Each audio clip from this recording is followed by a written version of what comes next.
का नाम है। एकात्म मानववाद एक ऐतिहासिक परिस्थिति में उत्पन्न हुआ नाम है। हमको इसको समझने की आवश्यकता है, इसमें उलझने की आवश्यकता नहीं है। वाद सही है कि दर्शन सही है, इस द्वंद्व में पढ़ने की आवश्यकता नहीं है। इसको समझने की जरूरत है कि दर्शन क्यों कहते हैं और वाद क्यों कहते हैं। वाद कहने के पीछे की परंपरा है, दर्शन कहने के पीछे की भी परंपरा है। इसको हम समझेंगे तो फिर हमारी जिम्मेदारी बनती है कि हम जाने कि एकात्म मानववाद के आधार पर शासन व्यवस्था कैसी हो, एकात्म मानव के आधार पर शिक्षा व्यवस्था कैसी हो, एकात्म मानववाद के आधार पर राजनीति कैसी हो, अर्थनीति कैसी हो। दीनदयाल जी ने अपने साहित्य में इन सब विषयों का स्पर्श किया है और फिर हमको अलग अलग अध्ययन करने की जरूरत है, सब समझने की जरूरत है कि हम हमारी समाज नीति, हमारी राजनीति, हमारी शिक्षा नीति, हमारी अर्थनीति, ये सब इस विचार के आधार पर कैसे निगड़ित की जाए। दीनदयाल जी तो चले गए, 64 में उन्होंने कहा और 68 में वो चले गए। आने वाली पीढ़ियों को यह काम करना है, मैं समझता हमें यह काम करना है और प्रतिष्ठान के हम कार्यकर्ता इसी काम को करते हैं। समय की सीमा में इतना पर्याप्त है। आप लोग कुछ पूछेंगे तो बात आगे बढ़ाएंगे, नहीं तो मेरी बात समाप्त। भाई साहब, आज हम लोग 2 प्रश्न लेंगे अभी तक जो आए हैं। जरूर लीजिए। तो श्री रामदरस मिश्र जी का प्रश्न है कि प्रमुख 3 धर्म, हिंदू धर्म सहिष्णुता, इस्लाम कट्टरवाद, ईसाई धूर्तता पर आधारित है, फिर भी धर्मांतरण बढ़ता जा रहा है, इसे कैसे रोका जा सकता है? सवाल तो बहुत अच्छा है, लेकिन इसका एकात्म मानववाद से कोई लेन देन नहीं है, क्योंकि मानवता की बड़ी समस्या है कि कुछ शब्दों के साथ बड़े अत्याचार हो जाते हैं। तो हिंदू धर्म, मुस्लिम धर्म, ईसाई धर्म, ये सभी धर्म है, तो फिर इनमें बुराई क्या हो सकती है? धर्म में तो बुराई होती नहीं, बुराई तो अधर्म में होती है। तो वास्तव में धर्म के साथ हिंदू, मुस्लिम, ईसाई वगैरह जो शब्द प्रयोग होता है वह अशास्त्रीय है, गलत है। धर्म तो पिता का धर्म है, पुत्र का धर्म है, मानव का धर्म है, पशु का धर्म है, पक्षी का धर्म है, राज का धर्म है, समाज का धर्म है। तो इसलिए हिंदू यह इस्लाम और क्रिश्चियनिटी के समानांतर कोई मजहब नहीं है।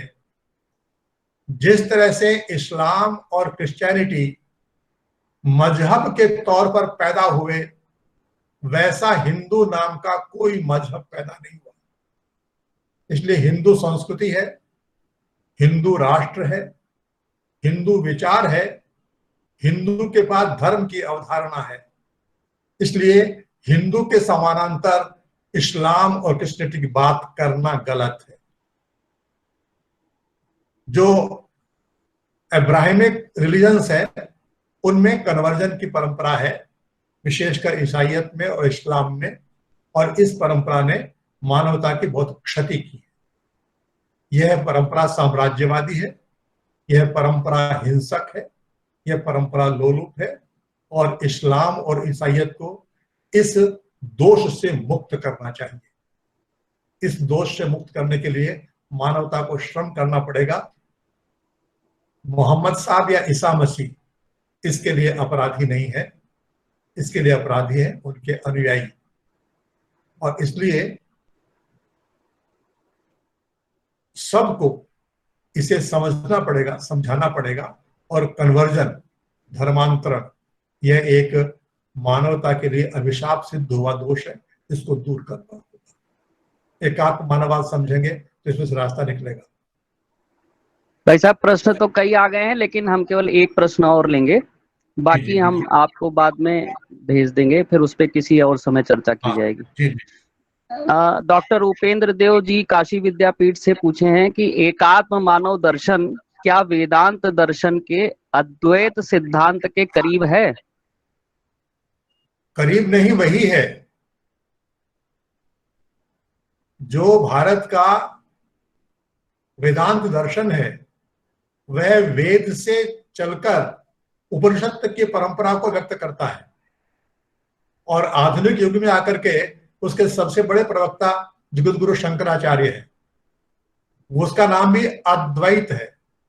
अद्वैत का मतलब एकात्म है, दो नहीं। दो कब होते हैं? जब आप विभक्त कर दो। जब एक बटता है तो दो होते हैं।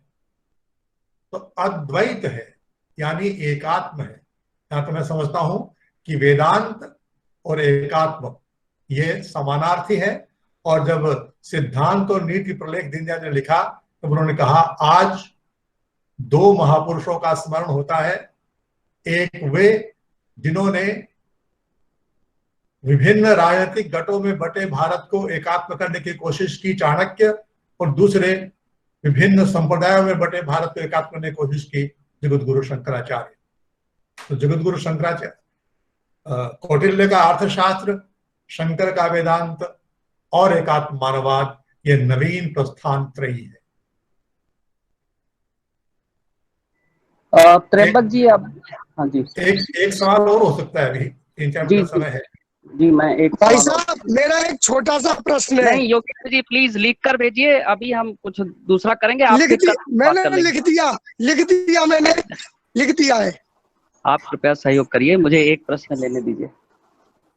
भाई साहब, एकात्म मानववाद सभी वादों में सबसे अच्छा है, वह सबसे उच्च अगर है तो आज के युग या काल में इसका अनुपालन करने व कराने के लिए हम सबको, युवाओं को, राजनीतिज्ञों को क्या करना चाहिए? एकात्म मानववाद सबसे अच्छा नहीं है। विचारों को अच्छे और बुरे में नहीं नापा जाता। तो विचारों को नापने का जो पैमाना है वो तर्क है। कोई विचार तर्क शुद्ध होता है, कोई तर्क विहीन होता है। तो एकात्म मानववाद एक तर्क शुद्ध विचार है और दूसरे कोई विचार है उससे वो संवाद करने को तत्पर है। वो अपने से असहमत को नकारता नहीं है और न ये घोषणा करता है कि जो मुझसे असहमत है वो गलत है। वो तो कहता है सत्य एकम विप्र बहुधा वदन्ति, एक सत्य को विद्वान लोग अनेक प्रकार से कहते हैं और जो विविध प्रकार है उन प्रकारों के लिए आवश्यक है वादे वादे जायते तत्वबोधा। इसलिए एकात्म मानव दर्शन संवाद का आकांक्षी है, तिरस्कार और बहिष्कार का नहीं। एकात्म मानव दर्शन किसी भी विचार का तिरस्कार और बहिष्कार नहीं करता है, उसके साथ संवाद करता है। और इसको मानने वाले आचरण कैसे करें? जब जो इसको मानने लगेगा उसको रास्ता खुद दिखाई देगा। ये सवाल वे लोग करते हैं जो पहले इसको ठीक से मानते नहीं है, जो अच्छे बुरे की बात करते हैं। आप ये कहेंगे कि साहब व्यक्तिवाद बहुत बुरा है, समाजवाद बहुत बुरा है, एकात्मवाद बहुत अच्छा है, तो हम एकात्मवादी बनेंगे बाद में व्यक्तिवादी और समाजवाद से लड़ना शुरू कर देंगे। इसलिए इसको समझने की आवश्यकता है। अच्छे और बुरे बात देखने की जरूरत नहीं। रवि भैया काशी का नंबर है प्रश्न का। अब रवि जी धन्यवाद का है। अभिनव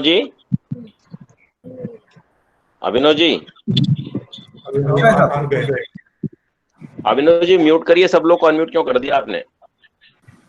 नहीं सारे रवि जी त्र्यंबक भैया काशी का नंबर है। आज के प्रश्न खत्म हुए, प्रश्न कल करे जाएंगे क्योंकि 3 प्रश्न की सीमा होती है और समय भी खत्म हो चुका है। रवि जी कहाँ चले गए?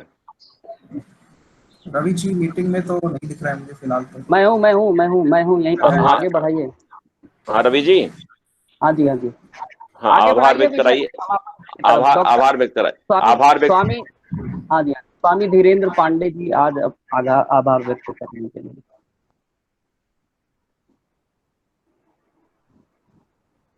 धीरेन्द्र जी